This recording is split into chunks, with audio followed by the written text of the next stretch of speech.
What's going on, everybody? Welcome back to another JD the Gamer video. We are here with DC Dark Legion.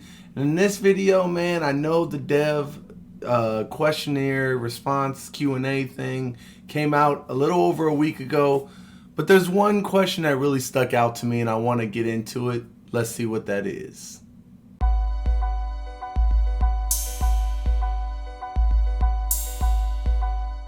Okay, so like I said, there was one question that really stuck out to me, and that's going to be question 5. So if you go to Discord and you go down and click on Dev Feedback, you can find the Q&A and scroll on down. I looked at all these questions, but one that I really enjoyed was question 5.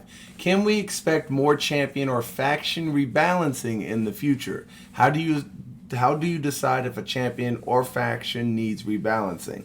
And their answer was interesting to me. All live games need balance tweaks sometimes. We thoroughly test every champion before launch, but we simply can't match the ingenuity of every player's at scale. You guys discover strategies and comps we never considered, which can reveal a champion or faction performing in ways we never anticipated. We never take rebalancing lightly. Sticking to our core principle is crucial. Every champion and faction must have their place to shine. They should have clear strengths and weaknesses. That's what makes experimenting with new combinations fun. No champion should be meta everywhere, but each should excel in specific modes, teams, or as a counter. I really enjoy that because I don't want the same 5 characters to just dominate the whole game. You should have to build certain characters and certain things for certain modes. That makes it fun, the fact that you're thinking about different teams. So I like that. So, if feedback shows a champion isn't used in any mode or is constantly replacing teams, that immediately flags them for review and potential buffs. Conversely, if players report a champion seems too strong, but we see they're dominating only in modes or matchups they're designed to excel in, we'll likely conclude they're working as intended. I like that as well. Whether you report or not, if they look at it and they're like, look, this character is killing in Meta Brawl, but isn't very useful in, let's say, combat cycle. Well, we're not going to touch them because we intended this character to be used properly in Meta Brawl. So they're good. I like that. On that note, we always try to avoid nerfing.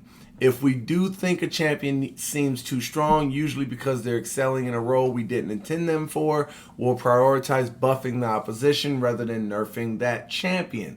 That's another thing I like, man. There's nothing worse than having a character that you build up. You take the time, effort to build up because they're super strong, and then the game comes back and they're like, whoa, too strong. We're going to nerf them. And then all of a sudden they just nerf the crap out of them. They become super unusable everywhere. And then you don't enjoy it, especially if it's like one of your favorite characters.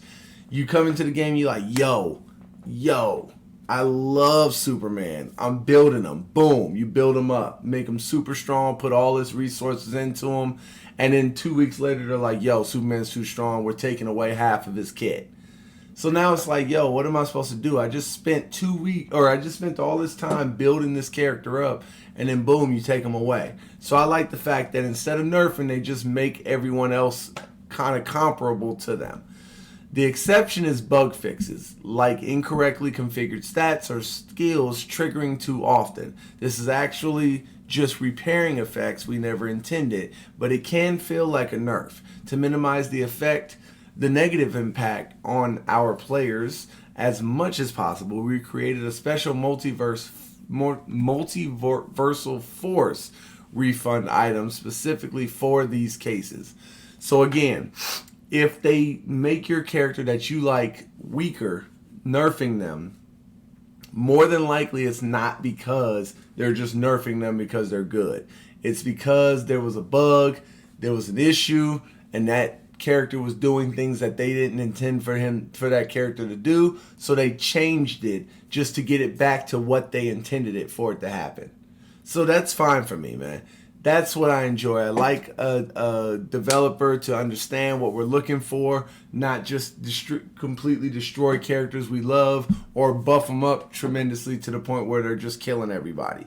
I like the fact that we have to build all these different teams, make it good. Great question, great answer. I really enjoyed it, and that's why I just wanted to put a little bit of spotlight on it. So like I said, I know it's been about a week and a half since this dev note came out with all these Q&As, but let me know down below in the comments section if you read it, what did you like the most? What question stuck out to you the most? Or what question wasn't asked? Maybe I can shoot that to my developer team on this game and see if they have an answer and I can get it to you. Let me know down below, like, comment, subscribe, all that good stuff, man. But until next time, it's your boy JD and I'm out this thing, baby. Peace.